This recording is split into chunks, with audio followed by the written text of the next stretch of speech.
Live from the BDN Studios, it's Bang and Dang. That's awesome. If you don't like that, then You ain't black. Welcome back, Outlaws Gunslingers. End of the month. Oh, Thanksgiving. everybody's broke, waiting for first of the month. We're serving up some, well, it's supposed to be serial killing time of the month. This one's going to be a little bit different as we're looking at Is there a Thanksgiving killer? maybe, we're looking at a spree killer this time, but this guy is significant in these two are significant in the fact that they inspired such movies as Natural Born Killers and California and any other movie you've seen about a guy and a girl going on a killing spree. Yes, sir. We're talking about Charles Starkweather and Caril Fugate. She was only like 14 years old. Went on a little... Well, we'll get to that because was she a victim or was she part of the crime? That's what we'll get to there. In 1958, America thought it had its teenagers all figured out. Did they, though? That was the worst time for teenagers. Yeah, greasers and... Eisenhower and Nixon had just won a second term in 1956. Edgar Hoover, he sat on top of the FBI like a stone idol. The country liked to imagine itself neat and safe and under control. With Edgar? I don't think so. Yeah. Sure, the kids, they had Elvis and rock and roll swinging his hips like a sex maniac. Damn right. They also had James Dean sulking around and rebel without a cause. And that made people nervous, but it was nervous in a movie theater kind of way, whatever that means. Right. Then a real-life version stepped out of the screen. A skinny redhead from Lincoln, Nebraska, started killing people. He didn't do it alone. By his side was a 13 or 14-year-old girl who became, depending on who you ask, the willing partner in crime, the last victim, or something in between. She maybe facilitated her killings of her parents. Their names, we already said, Charles Starkweather, Caril Fugate. They're about to stamp across America, Nebraska and Wyoming specifically, leaving 11 bodies, 2 dead dogs, and a country that could not stop asking what went wrong with its own children. What are these children doing nowadays? My, oh my. Well, let's take a look at Charles. Charles Raymond Starkweather, born November 24th, 1938, in Lincoln, Nebraska. Depending on which count you look at, he was the third or the fourth of 7 children. His parents, Guy and Helen Arnold Starkweather, they were straight up working class. Guy, he was remembered by writer William Allen as a handsome, talkative man who probably would have been better off at a desk in some office, but he chosen the carpenter's trade, like his savior and Lord and Savior. Right. His body never really kept up, though. Too much work for the guy. He didn't have the stamina. He had a weak back. He had arthritis. Oh, that damn arthritis. And those problems meant that he could not always work steady. And you got to work steady in that type of job. So Helen, a small woman with frizzy red hair, took a job as a waitress to bring in extra money.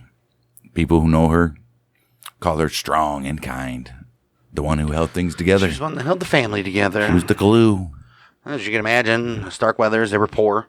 But old Charlie and his brothers and sisters, they didn't go without food or shelter, though. Right, so they're not poor. They were born during the tail end of the Depression and into the war years. But they had a roof and they had meals, and that's all that's important. Yep. And in that part of Lincoln, the kids had a reputation for being well-behaved as well. Damn right. What they did not have was stability, though. The family, they were sliding downward on paper. The lineage looked good. Charlie's great-great-grandfather, George Anson Starkweather, guess what? He was a member of the United States House of Representatives from New York's 21st District. Wow. Household was not all warm memories, though. At Charlie's trial, we'll get to, his father admitted that once he had shoved his son into a window. Oh. Later, Helen divorced Guy on the grounds of extreme cruelty. Oh, shit. He's very pissed off. His body's not letting him work. And right. Takes it out on his... It's true. It's the 30s, guys. Mm-hmm. Whatever that house looked like from the sidewalk, there was more going on inside than just a poor family trying to get by. Just like any fucking house in the world. All right. Charlie, he went to Saratoga Elementary School. Then he went to Irvin Junior High. Then Lincoln High School. Oh. When he later talked about school, he did not have a single kind word for it. Who does? Oh. Straight from his mouth, there were no positive memories inside those halls. Yeah, what are you going to do, man?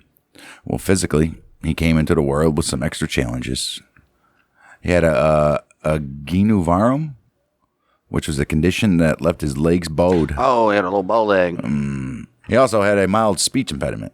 He said kids teased him constantly for how he walked and how he talked. Damn. One of his elementary school teachers later said she did not even remember that happening. I don't remember that. But whether it was real or not, Charlie believed it was. He carried that around like a chip on his shoulder. You never know what happens on the old recess playground. Right. Top of all that, he could not see worth a shit.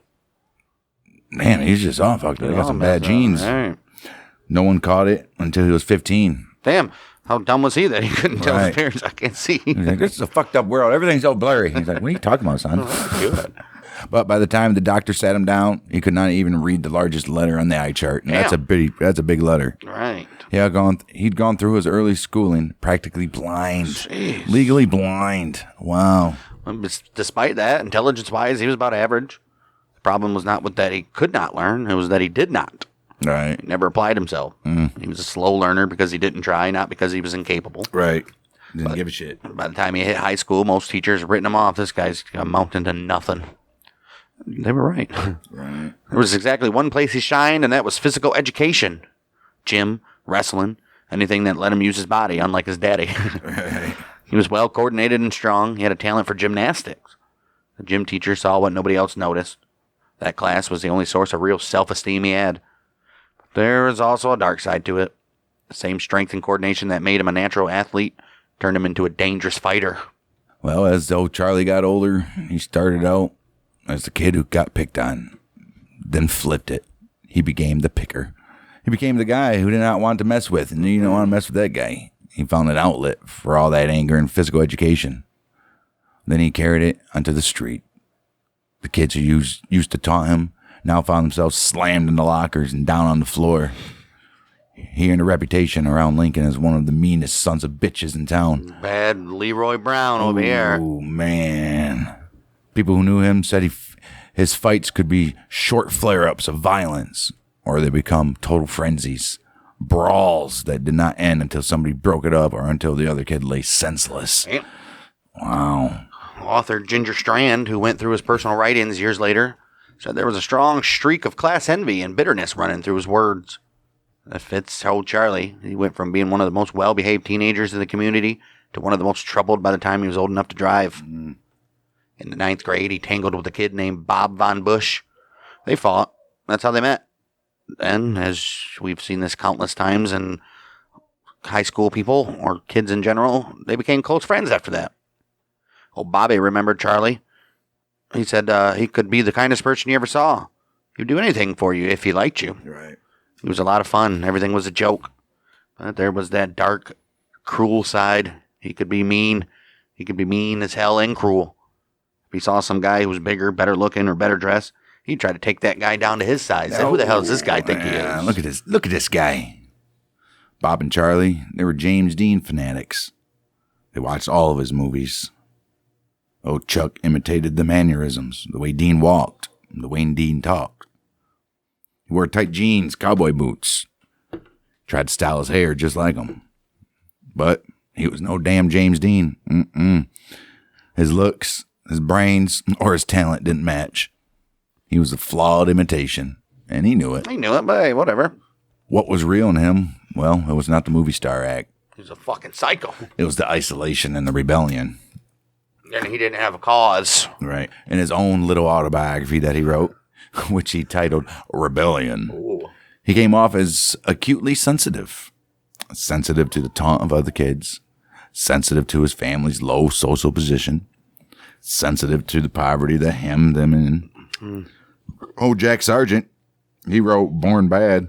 He described Starkweather as a kid who could map the borders of his own poverty, but saw no way out of it. In his mind, he would live and die in the same trap. Get a manual job, find a wife, have children, get old, and die poor and struggling every day of your life throughout the rest. He believed his life was rigidly controlled, condemned to repeat the same pattern he had grown his parents. Yeah. He has grown up watching his parents Right. struggle through. Well, Charlie, he was simmering his way through adolescence. A girl across town was growing up in a different mess. Just a slight boil. Right. Caril Fugate. She lived in Lincoln with her mother, Velda Bartlett, her stepdaddy, Marion, Let me guess, she came from money. and her baby half-sister, Betty Jean. Oh, half-sister, huh? She went to Whittier Junior High School. People remembered her as intelligent, and she was well-liked by her classmates. School officials also said she was not much of a scholar and even had flunked a grade in elementary. Oh, You can call that conflicting testimony, though. Her teachers, they They thought she struggled. Her peers, they saw a sharp girl with a rebellious streak and a quick temper, though. Hey, she fucked somebody up. Wow, by 1956, guess what? Oh, Charlie and Caril crossed paths. Bob Von Bush started dating a girl named Barbara Fugate. That brought Bob's friend Charlie into the same orbit as Barbara's younger sister. You guessed it, Caril. Caril just turned 13. Just got her period week 4. Charlie, well, he was 18. Oh, wow. Wow. 4 kids started double dating. In that teenage bubble, none of them had the slightest clue what would come out of that combination. Caril, she was a little pretty girl with dark brown hair and a bright smile. She had that streak of defiance and a temper that flared fast. She wasn't exactly top of the class, but Charlie thought she was a genius. He treated her like a goddess. At 13 years old with an older boy giving her that kind of attention, damn. She saw him as cool and tough and did not even see the cracks that he was showing. She did not even see the serious weakness in his head or in his life. She's a 13-year-old girl. It's dumb. William Allen wrote that she was impressed by his cars, his toughness, and the way he could somehow give her things even though he was poor. Charlie said Caril meant more to him than anything else he ever had. Without her, he felt he would be thrown back into that world he despised. You still are, though. Right. Caril almost made him stop hating himself. Almost. He saw what he wanted to be when he looked into her eyes, and in that reflection, he finally looked good. Now, this time, Charlie, he already quit school, took a job unloading and loading trucks, whatever. It could be vice versa. Right. At the Western Newspaper Union warehouse. It was grunt work, exactly the sort of manual labor he always feared he'd be stuck in. Look at that. His boss didn't think much of him. The man later said that all the employees they had, Charlie was the dumbest son of a bitch he ever met. Wow. You had to tell him the same thing 2 or 3 times before he even partly understand. Right. The only reason he stuck around was location. Mm-hmm. The warehouse sat near the school Caril attended. Well, It let him see her every day after classes, and he taught her how to drive. Didn't matter that she was too young to legally be behind the wheel. Who cares? Whatever. right. One day, she took Charlie's dad's car out and got in a minor accident. Guy was pissed, but he paid the damages. Obviously, he had to. This is his car. To the other vehicle Right. that she crashed into. All right. He paid the damages to the other vehicle and then exploded at his son. The argument turned physical. Guy told him to get the fuck out. Find somewhere else to live if you're going to be just as much of a fucking idiot. We don't got time for this bullshit, man. Well, money. Right. Charlie said, I'm out. He moved into a rooming house where his friend Bob and Barbara, now Bob's wife, lived. Look at that. The break with his parents burned. Caril became the center of his life. He started telling people they were going to get married. Then he went further. He told folks, guess what? My girl's pregnant. Wow, she's 14. Which is a lie, and it backfired hard when her parents heard it. I would bet. Well, he quit the paper warehouse and took a job as a garbage man. Obviously not a career move. He did it so he could be done with work when she was finished with school. Jeez. Pay $42 a week. Not enough to really support himself, let alone a teenage bride who he claimed was pregnant. All right. When he fell behind on his rent, his landlady locked him out of his room in the freezing cold. Day after day, he walked his route, heaving heavy sacks of trash for minimum wage. Had to walk. He would cross from the poor side of town into the middle-class neighborhoods and the wealthy sections of Lincoln. Every trash can he emptied reminded him of what he did not have and who did. That is where the class envy really rooted himself. As sergeant, he later wrote, Starkweather came to the conclusion that dead people were all on the same level. Nobody's rich or poor when they're dead. Right. Death erased class lines. It was the one kind of equality he thought he could create for himself. He said, all right. This is when he started developing a straight-up nihilistic worldview. He always told himself that his situation here and now was the final word on how he would live the rest of his life. Oh, from here on out, Caril, it's going to be better. Since he saw no way up, the only path left was to do whatever he wanted. He said, fuck the rules, fuck following what everybody else does. Nothing matters, Right. basically. He thought about robbing banks, and he thought about getting back at the people who looked down on him. That philosophy boiled down into one ugly line. Dead people are all on the same level. And later on, November 30th, 1957, One of the worst dates in history. that line turned into action. Yeah, there was a service station in Lincoln where a 21-year-old attendant named Robert Colbert worked. The day before, Charlie went there and tried to buy a stuffed toy dog for Caril on credit. Obviously, Colbert refused. To anybody else, it was one small embarrassment. told Charlie it was the whole world right there behind the counter, laughing at him, Right. telling him how poor and powerless he was. Mm-mm. The weather that day, brutally cold, and usually, I mean, it's Nebraska. November, Nebraska, the wind whipping around below zero. Wide open spaces. Right. It was somewhere around 3 a.m. when Charlie pulled up to the station. He had a 12-gauge shotgun he had stolen from one of Bob Von Bush's cousins and a set of shells he just bought. Couldn't buy a stuffed dog, but he could buy some shotgun shells. Wow. He walked right in while Colbert was working on a carburetor. He played it casual. He bought a pack of Camels, got in his car, and drove off. A few minutes later, he came back. This time, he bought a pack of gum, drove off again. Building up that courage. Right. Then he parked nearby and changed. Bandana tied over the lower part of his face. Hunting cap pulled down to hide his red hair. Walked back into that service station with the loaded shotgun and a canvas bag. He jabbed the gun into Culvert's back and marched him into the office. Made him open up the cash drawer. Most of the money was coins. Maybe $100 in total. Charlie, he scooped it all into the bag. He demanded that Culvert open the safe. And Culvert said, I can't do that. Only the boss knew the combination. Charlie, he let that go. All right. He had what he got. He got enough. Now he had to decide what to do with the witness. He forced Culver into the car. Drove him out toward a place where a local character known as Bloody Mary lived. She's an old woman who had a reputation for firing a shotgun loaded with rock salt at anybody foolish enough to trespass on her land. Ooh, that would hurt. Right. It's like she had the bug assault gun for humans. Jeez. Out there, out of sight, Charlie made Culvert get out of the car. He later claimed that they struggled over the gun and Culvert was shot in the scuffle. Oh. Whatever happened in those seconds, when Culvert tried to get up on his hands and knees, Charlie shot him again, this time in the head. Then he left him in the dirt and drove away. Oh, dude. The newspapers jumped on the robbery and killing. I mean, this is middle nowhere of Nebraska, Lincoln. Right. Serious crime, let alone murder, was rare in that area. Damn right. They wrote about it as a major event. They're like, finally. Right. Police believed a transient did it, so the heat came off Charlie for a while. It had to be somebody just passing through. Nobody around here would do that. Trans been killing people for years. Right. And Charlie, he tried to play it smart. He painted his car a different color. Then he did something dumb. Oh, no. Everyone knew most of the robbery money was in coins. Charlie, he walked into a clothing store and started buying himself clothes with hands full of chains. You dumb What a motherfucker. dummy, dude. Wow.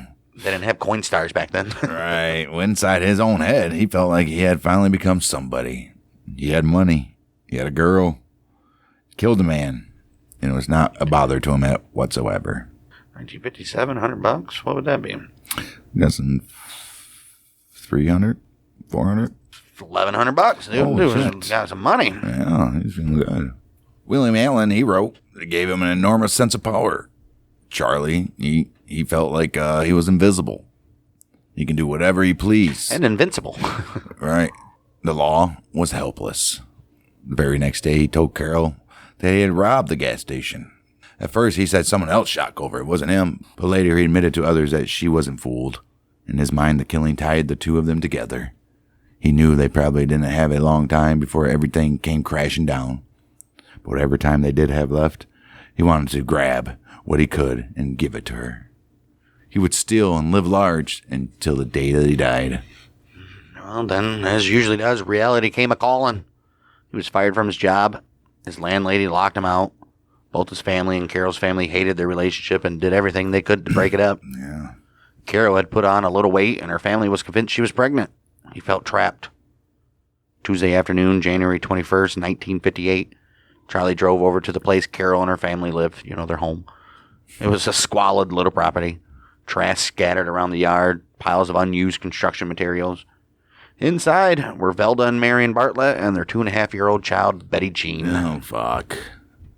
Son of a bitch. Charlie went around back with a .22 rifle he'd borrowed and some ammo. He knocked at the back door. Velda answered. What happened over the next few minutes and hours has never been fully agreed on. But Charlie, he later told it, he said he came in with a rifle and some carpet samples he thought Velda could use, hoping to go hunting with Marion and patch things up with his stepfather and just trying to get to know him. Right. According to him, Velda and Marion were both in the house and Betty Jean was crying. Velda told him they didn't want him seeing Carol no more.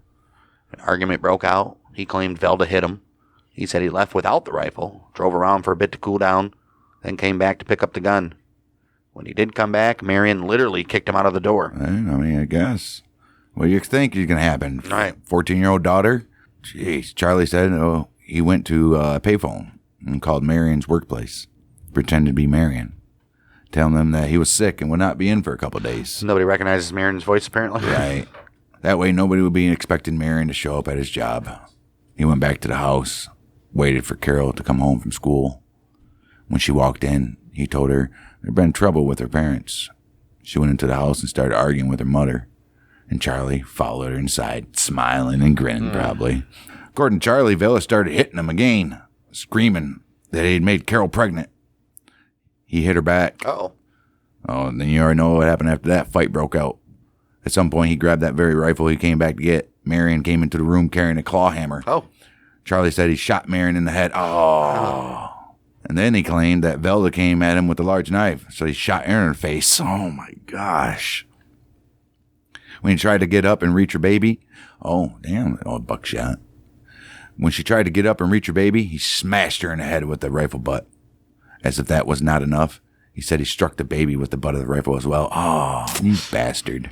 After all that commotion, he went into the bedroom where Marion was moving around on the floor. He tried to stab him in the throat, but the knife would not go in. So he pushed his hand against the handle until it sank in.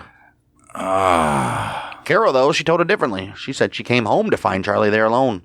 She said he was holding a gun and told her that her family was being held hostage somewhere. And if she did exactly as he said, they would live. If she disobeyed, they'd be killed. She claimed he told her they were alive for days.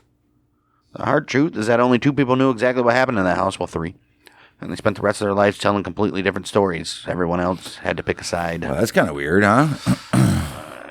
Well, what's not in dispute is what happened to the bodies afterwards. Velda, she was dragged to the old outhouse. Oh, no. Pushed down through the opening. Betty Jean, she was placed in a box that once held garbage and taken out to the same outhouse. Oh, jeez. Marion's body was dumped on the floor of the chicken coop. Charlie and Caril, they cleaned up the blood and the mess inside. And they proceeded to sit around drinking Pepsi and eating potato chips. Fuck yeah. They stayed in the house, rubbing shoulders with death for almost a week. Caril bought milk and bread from the milkman on credit every day. Nice. Charlie, he went to the grocery store for small items. They were acting like they lived alone in a normal house, like they didn't have 3 dead bodies sitting out back. Plain house with the dead. The outside world, well, it did not go away. People came knocking. Caril's handwritten sign on the front door read, with spelling errors, Well, she's only 13. that everybody was sick with the flu and told folks to stay away. And that turned some visitors back, but not all. Marion's boss came Not all. Right? Marion's boss came a-knocking. He wanted to see how sick he really was. Caril came to the door and told him that her daddy was very ill and bedridden. That put him off for a little bit. And then Caril's sister Barbara and her husband Bob, well, they came to visit. They smelled something off. What's that smell? Mom ain't been keeping up on the house. Caril met them at the door with the same line about the flu. They left. It's their freaking sister. Right. Like, where's mom and dad, dude? Right. And they left, but they're very uneasy. Wow. Oh, Bobby, his suspicion grew. He came back with his brother to push harder. Caril, she changed the story. Crying, she told him they had to leave, begged them not to come inside. Told him if they did, her mother's life would be in danger. Oh, jeez. She said something like, do not try to get in. Wait a minute, I thought he told her that They were kidnapped, and now Right. she helped him clean up the blood? Right. She said, do not try to get in. Mom's life will be in your hands if you do. The brothers then went to the Popos. No. Well, the police stopped by. Caril met them at the door. Told them again everyone was sick with the flu. You think they want to come in for a wellness check? Right. When they asked why her brother-in-law had been so upset, she said he did not get along with her family. The officers looked around. The inside of the house seemed in order. No obvious sign of violence. They left. They later told the Von Bushes they saw nothing that suggested trouble. Just everything's all right. Did they not go in the rooms where these supposed six were? Right. I mean, come on. Bob and Barbara, they weren't satisfied, though. They sent one of Caril's close friends over. The friend got yet another story. Caril whispered that some guy was in the back with Charlie. He had a Tommy gun. What? She thought that they were going to rob a bank. The friend did not even repeat that to the Von Bushes, but she did tell her father, who called the police the next day. Meanwhile, Caril's grandmother, Pansy, she came over. And these motherfuckers get a lot of visitors. Right. She knew her granddaughter well enough to see through that act. She's like, Caril, you're lying to me. Well, Caril tried to push her away with the same threat. Go home, Grandma. Mom's life is in danger if you do not. Pansy said, nuh-uh, not my daughter. She got angry. She told Caril that if she did not open that damn door that very second, she was going to get a search warrant. Her personally. Right. She said she knew Charlie was in there and would not listen to any lies about any of that bullshit you're spewing. Oh. Look at Grandma. Well, Caril refused to let her in still. Pansy marched off to the police. She insisted they do more than a quick look from the doorway. The officers did come back. This time they made a cursory search inside the house, even though they did not yet have a warrant. They still didn't check the entire property. The outhouse and the chicken coop went untouched. Shitty cops. Seeing the old house in reasonably good order and no obvious blood, they left it alone again. Meanwhile, Bob was beyond frustrated. He pushed the police again and got nowhere. Right. Meanwhile, Charlie's father, Guy, was also trying to get police attention. Oh. He begged him to pick up his son for questioning, but that was also refused. Oh, you can't just... So Bob and his brother decided to do it themselves. They went out to the Bartlett property, searched the grounds. One look in the outhouse and the chicken coop, and all their worst fears confirmed. Son of a bitch. All the cops had to do. Right. The Bartlett family had been slaughtered and hidden. This time, police, they got no choice but to listen. Right. Are you going to fucking listen now? Holy shit. Wow. Bolton went out to pick up Charles Starkweather and Caril Fugate. What the Popo did not yet realize was that this was the only second act of the story. Old Charlie and Caril knew they had to run. They also knew that Charlie's old car was not going to get them very far. The tires were about shot. He tried to patch one, didn't hold. Still, they took off anyway. They had to, right? Old Charlie, he thought of one place they can hide, at least for the night, and they can resupply. There was a 72-year-old bachelor named August Meyer. 72-year-old bachelor. Right. Okay. Who owned a farm about 20 miles outside of Lincoln, near Bennett, Nebraska. Meyer had known Charlie since he was a boy, and he had let him hunt on his land. January 27th, they turned off onto the dirt track leading to Meyer's place. Promptly got the car stuck in mud. Makes sense. Accounts from Charlie and Caril about what happened next are muddy, just like their car. Right. And they contradict each other. The bodies and the ballistics. Just like are the only all of their other silent stories. Right. Charlie said at some point he shot Meyer in the head, claiming it happened in self-defense. According to the story he told, Meyer tried to shoot him, the gun jammed, and Charlie fired back. However, it actually played out. August Meyer, he ended up dead with a shotgun blast to the face. Wow. Charlie also fired at Meyer's dog as it tried to run away across the snowy field, Why? wounding it. Why? He carried Meyer's body into an outbuilding and hid it under a blanket. Then he and Caril went into the house, ate the old man's food, took his money and guns, and fell asleep. Oh, Jeez. nice. Yeah, shit. Wow. Well, that very next day, a neighbor, they helped them free their car out from the mud. They drove around and came back to Meyer's place from another road. This is when Charlie checked the outbuilding. The blanket was gone from the body. Oh, somebody noticed somewhere an animal and tried to get it. Animal. That spooked him. He figured someone had been nosing around. Fear and discovery, he decided they had to move, and they had to move quick. They headed down the same path that they already got stuck. And surprise, surprise, guess what? They're mired in the mud again. What'd you do, fall in some crud? This time they gave up on the aging Ford altogether. They took only their weapons and left the car where it sat. Idiots.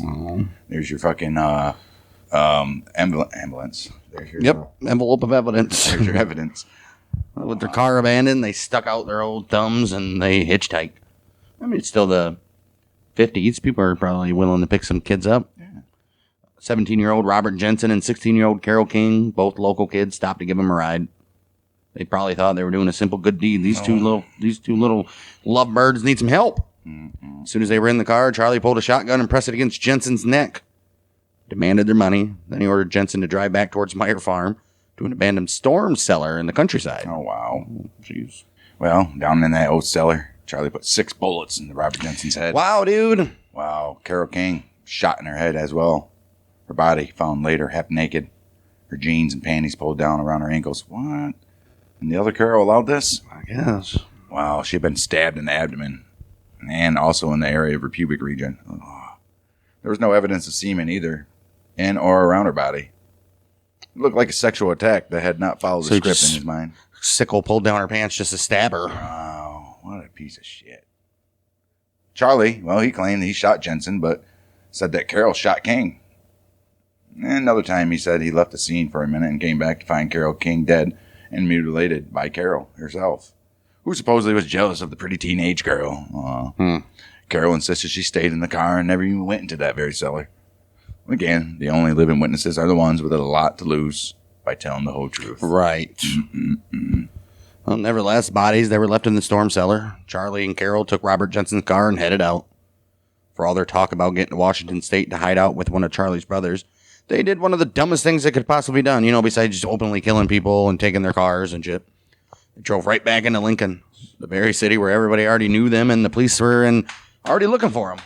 As if that weren't enough, they even drove past the Bartlett house to see if the bodies had been found. They got their answer when they saw a small army of law enforcement cars stacked around the property. I'd say it's low. Instead of leaving the town, immediately they drifted around town. At one point, they parked in an affluent part of Lincoln and fell asleep in the stolen car. Oh, you stupid bastards.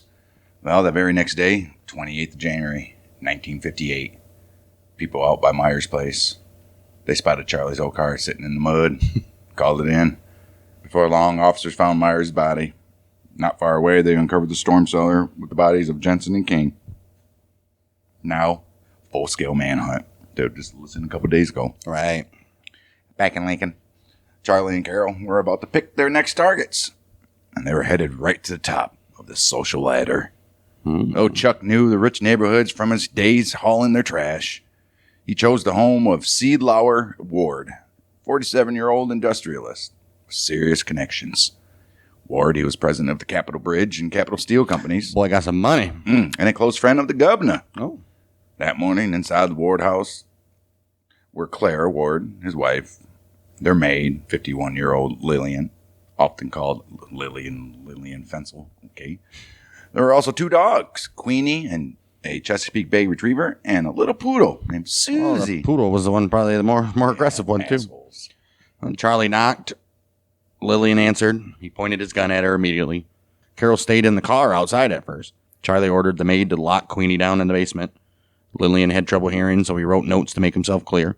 He told her to go on making breakfast for Mrs. Ward just like normal. Right.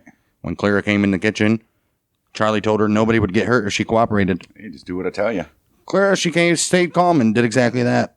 At some point, he called Caril in from the car. Clara poured her some coffee. Caril then went into the library and she fell asleep. What the hell is going on with this chick? Right. I just fucking fall asleep, huh? Fuck yeah, I guess, right? Wow. Charlie ordered Clara to make him pancakes, then bring him into the library. She did. Then he decided he'd rather have waffles instead, so she went back and made those. The rich man's wife waited on a former garbage man with a shotgun in his lap. He's in the freaking library. You guys don't have phones? Right. For Charlie, this was his moment of triumph. One of the wealthiest women in Lincoln was cooking for him. Around 1 in the afternoon, Clara asked permission to go upstairs and change her shoes. I said, go ahead. After 7 minutes, he wondered, what the fuck is taking so long to change shoes? Well, women did have a lot of shoes back then. Right. Well, he went upstairs to check on her. Well, his story was that she had taken a .22 caliber gun and fired at him, missing. He said he reacted by throwing a knife at her, hitting her in the back, and then stabbing her repeatedly in the neck and chest. As he dragged her body into the bedroom, the little poodle, Susie, started barking and snapping. Yeah, makes sense. He broke her neck with the butt of his gun. After killing Clara, he called his father and told him to tell Bob Von Bush that he was going to kill Bob for interfering with his relationship with Caril. He's just all out now. He's like, I'm a cold-blooded murderer. I'm a From psychopath. that to that. Oh, Right. shit. He then sat down to write a letter addressed to law only. It was an illiterate, angry, self-pitying mix of regret and blame.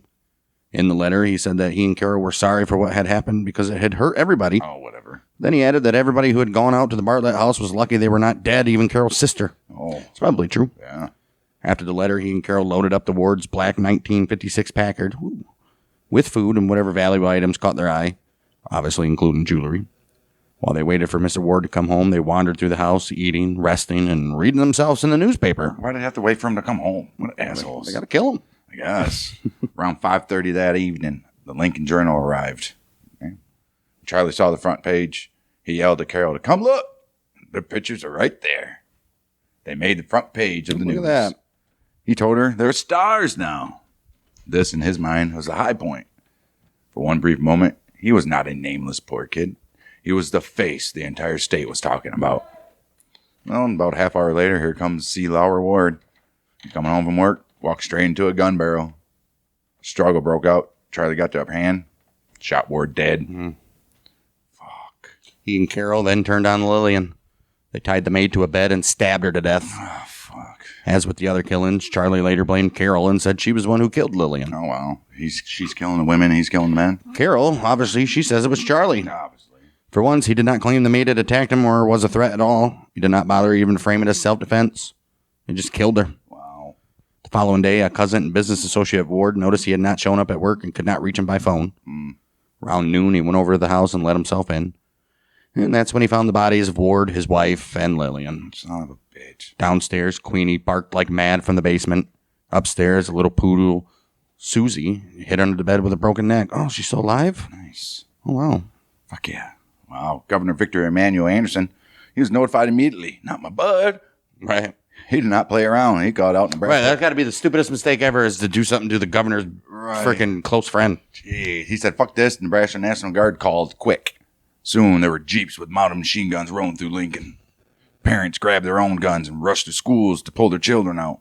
Well, psychomaniacs on the loose. All right, the city was sealed off. The Popo began a block-by-block search. The FBI stepped in, and that's when everything got fucked up. Right. The mayor offered $1,000 for anybody that knew any information. $100 was worth $1,100, so times that's $10,000. Aircraft flew overhead, searching for the Ward's black Packard. Jeez. Oh my! Full-scale manhunt. Yeah. Law enforcement agencies all across the region sent out alerts. As sightings of Charlie and Caril rolled in, the Lincoln Police Department caught it heat for not catching them earlier. Especially when they've been called to the house 7 times and they could have caught them first. Vigilante gangs formed. Men in bars were handed guns by a local sheriff named Merle Carnop, who decided that if the public wanted to be a posse, he would arm them. With the heat this high, it does not take a genius to know that a fugitive should do next. Leave town, leave the state, put some distance between you and the place where everybody has your photo. So, what did Charlie and Caril do? Well, they drove right back to the Bartlett house. They pulled up, saw another car parked outside with lights burning. That finally hammered home the idea they were never going to live there again. No shit! Good Lord! Well, they turned west. They drove through the night, heading across Nebraska into Wyoming. It was January 29th, 1958, when they crossed the state line and got near Douglas, Wyoming. Well, taking across state lines, now it's a federal offense there, buddy. Well, the FBI's already involved. Along the road, people noticed them. Twice, reports of a suspicious couple in a black Packard went to local law enforcement, but nothing stuck. Eventually, they came across a Buick parked on the side of the highway. Inside was a traveling shoe salesman. Imagine that. You know it's the 50s when you got traveling shoe salesmen. He was parked on the side of the road, fell asleep behind the wheel. Merle Collison was his name. For a man who already had 2 different stolen cars behind him, this seemed like another simple upgrade. Yeah, take this guy's new car, probably full of gas. Charlie woke Collison and told him they were going to trade cars. All right. Collison did not move fast enough, or he did not agree to the plan. Either or, Charlie shot him. He hit him in the head, neck, arm, and leg. Later, when he needed to spread the blame around, he said his shotgun jammed and Caril finished Collison off with a shot of her own. She is always denied killing anyone. What gun does she have? Charlie slid into the Buick's driver's seat and started the car, but this vehicle had a feature he was not used to dealing with. A parking brake. Oh, don't know how to disengage that. He could not figure out how to release it properly. The car stalled. He fussed with it. Time passed. A passing motorist named Joe Sprinkle stopped to see if they needed help. Well, old Sprinkle had no idea. He just stepped into the last chapter of a murder spree. When he saw Charlie struggling with the car, he tried to show him how the parking brake worked. Charlie pointed the rifle at him and told him to raise his hands. Come on, Charlie, he's trying to help you. He threatened to kill him if he did not help. He's trying to help you. Sprinkle could see the dead salesman slumped in the front passenger seat and understood exactly how serious the situation was. As usual, a struggle broke out and they wrestled for the gun. Wow, that's crazy. What an idiot. Well, right at that time, Natrona County Sheriff's deputy, William Romer. He was roaming. He just happened to be on that scene, roaming around. As soon as Caril saw that uniform, she ran right to him, yelling something along the lines of, "It is Starkweather. He's going to kill me. Please take me to the police." Oh. Romer assured her that he was law enforcement. While he tried to figure out who she was, Charlie abandoned the Buick and scrambled back into the Ward's Packard. He took off down the highway. Romer, he called it into the dispatch. Left Caril behind, huh? Wow. Douglas Police Chief Robert Ainsley and Converse County Sheriff Earl Heflin, they were already together in a car when they got the call. The chase. The chase is on. Oh. The old black Packard roared down the road toward Douglas at speeds over 100 miles an hour. Behind it came Romer, Ainsley, and Heflin. One point, Heflin leaned out the window with his carbine rifle. One shot shattered the rear window. Glass flew in the car, cut Charlie's ear and the side of his head. Charlie felt the warm blood and thought he had been shot in the head. With that in mind, he panicked. Oh. He brought the Packard to a stop in the middle of the road. I'm done for. Right. Damn it. The lawmen behind him did not rush right up. They pulled out carefully, got out, ordered him to put his hands in the air. He didn't. Ainsley fired a warning shot into the ground near his feet and ordered him to lie down. Instead, Charlie reached around behind his back. Ainsley thought he was going for a weapon and fired a second time. Oh. In fact, Charlie had been trying to tuck in his shirt tail or reach for the spot where he thought he had been hit. Whatever it was, he got the message. He laid right down on the pavement and surrendered. What a little bitch. Right. And other people, you can do innocent people, you fuck. Yeah. Wow. Later, Sheriff Heflin, he said the truth was simple. Charlie thought he was bleeding to death. That's why he stopped. Heflin came. Heflin called him a yellow son of a bitch. You little pussy. And did not even regret saying it. Why would he? Whatever you thought of his guts, when the cameras caught him, they turned him into the very image the country had feared since James Dean glared back at them from movie posters. Bloodied and in chains, shaggy-haired, a cigarette dangling from his mouth. At least I let him smoke, huh? Right, wearing a black leather motorcycle jacket, tight black denim pants, blue and white cowboy boots with the butterfly design on the toes. What a bitch. What a fucking queer. Wow, he looked like a perfect young rebel killer. Well, He was the first American teenage spree killer to be caught on camera in that very way. well, now it's time to figure out what to do with him and what to do with the girl. Right. From his perspective, his choices looked ugly no matter how you spun them, obviously. He's shooting people in the face with a shotgun. Right. He figured he could be sentenced to the gas chamber in Wyoming for killing Merle Collison, or be sent to the electric chair in Nebraska for the killings there, either or. Oh, jeez. He thought both states were willing to execute him. What he didn't know, though, was that nobody thought to mention to him was that Wyoming's Governor Millward Simpson opposed the death penalty. Oh.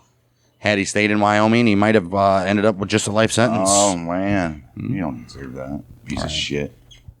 Well, Charlie chose Nebraska. He and Caril extradited. Late January 1958. From the very beginning, Caril insisted she had been his hostage.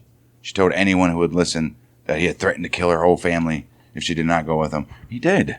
That was already shot through by one simple fact. Her family was dead already, long before they even left town. She claimed she did not even know that. I didn't know my parents are dead. She said that Charlie had told her that they were alive and being held somewhere else. The note on the door about the flu, the way she turned away visitors, newspaper clippings found in her possession about her murdered family, all undercut that story. Yeah. That's true. They were reading the freaking newspapers and shit. This bitch is a liar. Yeah, this bitch is crazy. Holy shit. Judge Harry Spencer was blunt about it later. What the fuck was their name? Natural Born Killers? Natalie and Mallory and Mallory, yeah. Mallory and Nikki and Mallory, right? Mickey and Mallory. Mickey and Mallory, right? Judge Harry A. Spencer was blunt about it later. He said he didn't believe she had been held hostage at all. He pointed out that during the spree, Caril had multiple chances to run or scream or tell a passerby. Right. Which she did not take until the very end in Wyoming. From his point of view, her story simply didn't hold water. Didn't hold water. Holes everywhere. Charlie, for his part, he changed his tune more than once. Oh, jeez. When he was first being taken to jail in Douglas, Wyoming, he told officers not to be rough on the girl, that she had nothing to do with it. He repeated that early on. But later, when he realized that all hell was about to come down on him, right, and she was going to claim that she had been forced at the gunpoint, right, he turned on her. He started telling authorities that she had committed several of the murders herself. Oh, jeez. He said she was the most trigger-happy person he'd ever met, besides myself. He pointed out times when she sat alone in the car with all their guns while he went in diners to order hamburgers. Okay. He argued there was nothing stopping her from running away if she truly wanted to. That's probably true. Right. Wow. Both of them charged first-degree murder. Murder was committed. And with murder committed during the course of a robbery. Ooh. Because both were tried as adults, both technically faced electric chair. Prosecutors chose the murder of Robert Jensen as the central case to hang Charles on. Yeah. The governor's buddy. No. That was Ward. The teenage one. Right. We shot him in the freaking head 6 times. Right. That one was a teenage victim, sexual overtones, and a pair of bodies in a storm cellar. It was the kind of crime that horrifies a jury, right? Right. 17, you can 16-year-old. get people to sympathize Right. for the killers of like an industrialist rich guy, but Yeah. 2 teenagers, innocent teenagers, to just care. stop to help. Right. I don't care who you are. That's going to shed a tear for a jury right there. Wow. Charlie's trial, 5th of May it started, 1958. His court-appointed attorney were T. Clement Gahn and William Machulat. Their job, well, was just to try to build some kind of insanity defense around a boy who kept loudly telling everybody that he was perfectly sane. Right. Wow. Kind of hard to do that for your client when he's saying no. Right. He's like, I'm good, but to Charlie and his family, the idea of being labeled insane was worse than being called a cold-blooded killer. He's like, fuck no, I know exactly what I was doing.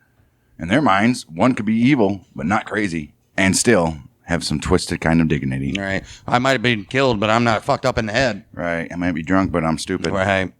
The prosecutor, Elmer Scheel, he had the easier task. He needed to convince the jury that Charlie was sane enough to intentionally rob and murder Robert Jensen, and he did do it. Easily. Gahn, who had a flair for drama, gave a long, emotional speech to the jury at the end.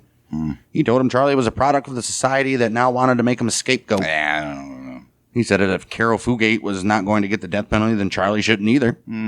He claimed his own life, and Charlie's life ran almost parallel until they turned 19. He said he, too, hated everybody and wanted to fight everyone. Oh. The only difference is I didn't put fucking 17 bullets in people's faces. And then break the neck of a little poodle. Right, and he also said, I have the luck of having better parents. Yeah.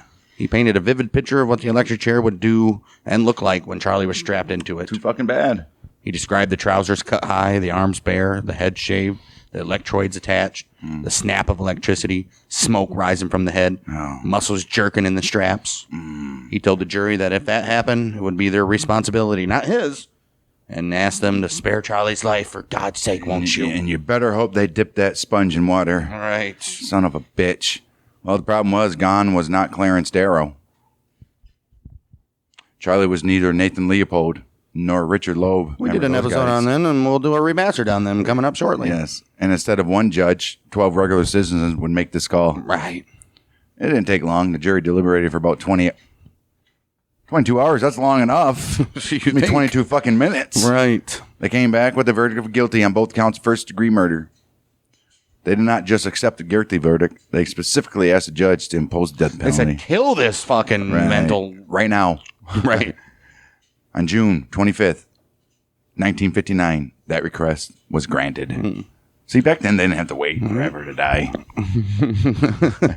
Charlie, he sat in the Nebraska State Penitentiary in Lincoln awaiting execution. When he was first taken there after his trial, he told people he believed he was supposed to die. He said that if he was going to be executed, then Caril should be executed too, though. Everybody's supposed to die, so you're right, bud. May 23rd, 1958, he had been formally sentenced to death. A little over a year later, in the very early morning hours of June 25, 1959, he brought him to the chair. At 12:04 in the morning, the switch was thrown, and he died by electrocution. It says at 12. Oh, 4? Why is it so random? They always seem to do it like at night into the early morning. It's crazy. Weird. Right. Usually do it exactly midnight. Wow. There was a bizarre twist in the minutes before his death, though. The doctor, who was scheduled to pronounce him dead, B.A. Finkel, one fall. He suffered a heart attack about half an hour before the execution and died himself. Wow. One more strange footnote in an already surreal case. Charlie, he did not give a final speech in the death chamber. He had already put his last real thoughts.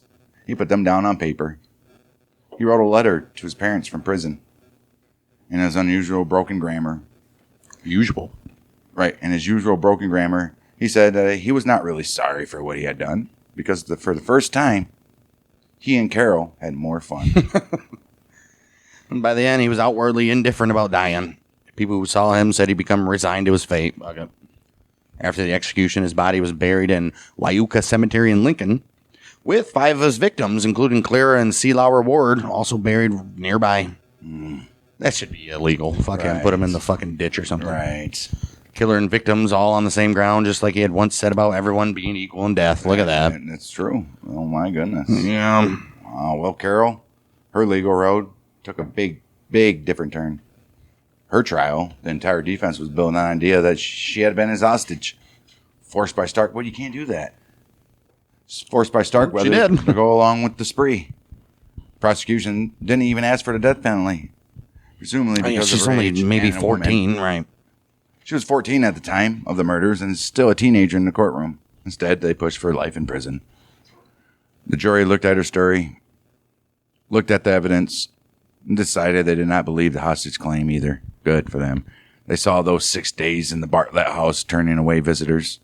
They saw the trip back through Lincoln. They saw the stolen cars. They saw the murders. They saw the newspaper clippings taken from the papers about her own family's death in her possession. Right. They listened to Starkweather's testimony that she was willing And able. that she had even killed some, and they weighed all of it. They weighed all of it in their decision. And she was convicted as an accomplice in the murder of Robert Jensen, November 21st, 1958. She received a life sentence, then sent to Nebraska Correctional Center for Women in York, sometimes called the York Women's Reformatory. They got to jazz it up for the women. Right. Inside, she settled into prison life. By all accounts, she was a model prisoner. She kept out of trouble, worked, and did what was asked of her. In 1973, the Nebraska Board of Pardons considered her case. The board consisted of Governor James Exon, Secretary of State Alan Bierman, and Attorney General Clarence Meyer. Exon and Bierman voted to commute her sentence to between 30 and 50 years, making her eligible for parole. Oh. Meyer dissented, voting against commutation. 3 years later, after serving about 18 years, she walked out of prison. No shit. June 20th, 1976, she was paroled from the facility. She had gone into prison a teenager, came out a woman in her early 30s, still got her whole fucking life ahead of her, dude. Wow. Oh, shit. After release, she lived for a time in Lansing, Michigan. She kept low. She worked as a janitorial assistant and as a nanny. Oh, wow. Whoa. Well, background checks didn't really exist, I guess. She didn't even try to cash in on the story in any major way. Later, she settled in Hillsdale, Michigan. 2007, she married a man named Frederick Clare. He was a machinist and also worked as a weather observer for the National Weather Service. Oh. She took his last name I would assume. and lived as Caril Ann Clare. August 5th, 2013, she and her husband were driving near Teconcha, Michigan in a sport utility vehicle when it left the road and overturned. Frederick, who had been behind the wheel, died at the scene. Carol, she was seriously injured but survived. Wow, dude. Is that like punishment? Right. Years later, February of 2020, she went before the Nebraska Board of Pardons again. This time not asking for a sentence commutation, but for a full pardon. She wanted the stain of her conviction removed. By then, some relatives of the murder victim supported her request. Oh. Right. Wow. They believed she had been punished enough. It's 2020. Right, Yeah, these fucking idiots. She told the board she maintained her innocence in 1958 slayings and wanted a pardon to alleviate the burden of being known as a convicted killer. Oh. Yeah, 2020 now. All that paper trail's coming back to you now. Right. Well, the board said no. They said that the role of a pardon was to restore a felon's rights, not to relitigate guilt, and that a request was just too broad. She did not even get the clean slate that she was hoping for. Oh, good. No matter what the legal system has done with her name, the story of Charles Starkweather and Caril Ann Fugate kept rolling through American culture. It is not just in the court records, no. It is in a long line of books, films, and songs. Films? Of course. Natural Born Killers. Obviously. There was the unauthorized biography called Carol, published in 1974 by Nanette Beaver, B.K. Ripley, which is a pen name for Alexander Ripley, and Patrick Trace. That book tried to tell her side, though she did not authorize it. That's why it's unauthorized. Right. Years later, Liza Ward, granddaughter of C. Lauer and Clara Ward, wrote a novel called Outside Valentine. In 2004, she did that. This is a dark story based on the killings that took her grandparents' lives. Jeff MacArthur wrote Pro Bono, the 18-year defense of Caril Ann Fugate. This followed her lawyers through the trial and appeals in the process. That'd be boring. Right. Photographer Christian Patterson spent 5 Januaries from 2005 through 2010 traveling the... How long have it? 5 Januaries. 5 January. He traveled the 500-mile route that Starkweather and Fugate drove. He took pictures along the way. He photographed objects that had belonged to Starkweather. and belonged to Fugate and to the victims. He reproduced documents that wove all that into a book called Red-Headed Peckerwood, released in 2011. The title itself nods to the red-haired, obviously. On top of that, Caril appeared on television in 1983 on a show called Lie Detector. That's the one where they say, I got 3 options for you. I murdered somebody, I did this. Yeah. Right. Hosted by F. Lee Bailey. Okay. Guests told their story, then a polygraph was used to see if they were telling the truth. Oh, that's a different one. Opinions differ on what the kind of test really proves, but she showed she was still willing to sit in front of the world and say she was never a killer. Whoa. What happened? Did she get what she proved right? Or at least a lie detector? Right. Wow. Well, and then there's a question people have been asking since 1958. Who is she? Really? Hostage? Partner? Or something more complicated? You can watch the films and read the books, read the court transcripts, still walk away arguing about it. What is not for up debate is the body count. 11 murdered, 2 dead dogs, 1 red-headed teenager who thought James Dean looked cool, and that death made everyone equal. 1 13-year-old little girl who fell for him and never fully climbed out from his shadow. In that bleak winter of 1958, with rock and roll playing on the radio, with Rebel Without a Call still echoing in nervous parents' minds, these 2 stepped out of the shadows and turned the whole country's fear of teenage rebellion into something bloody and real. And the story, to this day, refuses to die. Sure hasn't died, because we're talking about it right now. And now we're done talking about it. So that was the... Never to be talked about again. That was Mickey and Mallory, a.k.a. Charlie and Caril. Rebel Without a Cause, and then what was the one? Rock and Roll All Night, or Detroit Rock City, the movie, where the parents... Yeah, but Detroit Rock City was made in the 90s. Right, but it's basically saying the parents are like, there's the devil! Devil's There's the devil! Yeah, that's Charlie and Caril's story. Obviously, they were both That's sick insane. fucks. Caril, she's a liar. Obviously knew her parents were dead. How do I have never heard these people before? And, yeah, a little different. Spree killers, not serial killers. I guess it's kind of serial killing. Same. 11 people fucking killed. Holy Right. shit. Most serial killers only have... 5 that they're convicted for, anyways. Yeah, 40 plus. Yeah, that's her story, and we're sticking to it, boys and girls. Next week, we'll be back for Wow. the... What's the deal with shooting people in the face, too? What's the deal with airplane peanuts? We'll be back next week for Colombo family. Oh, wow. And we'll be profiling the first ever boss of that family. Who was that? Joseph Profaci. Oh! So we talked a little bit about him, obviously, in the history of it last month, but we'll get into a story full. And you know how we roll, so stick with us then. Give us a subscription, share with your friends, listen on podcasts, give us a review, share us with your friends, subscribe, like, comment, all that good stuff, and we'll see you next week. That's a lot to ask. Well, we'll see you next week. Well, we've got 2 different bases, YouTube and podcast, so I get it. see you next week for more Outlaws Gunslingers. We are the monthly music industry. Yeah, bing dang.